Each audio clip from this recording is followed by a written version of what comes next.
ফের দুর্ঘটনা বাঁকুড়ার গঙ্গাজল ঘাটিতে। আজ বেলা আনুমানিক 11টা নাগাদ গঙ্গাজল ঘাটির দুর্লভপুর ওভারব্রিজে ঘটে যায় এই দুর্ঘটনা।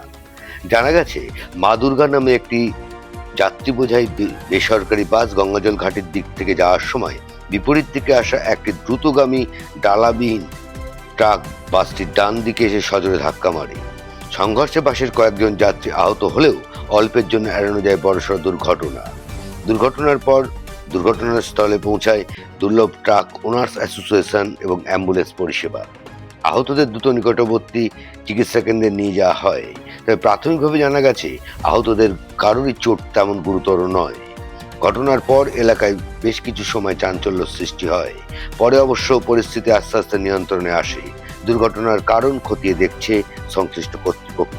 সেই ছবি আপনাদের সামনে তুলে ধরলাম। দেখতে থাকুন, সঙ্গে থাকুন সবার কথা নিউজে।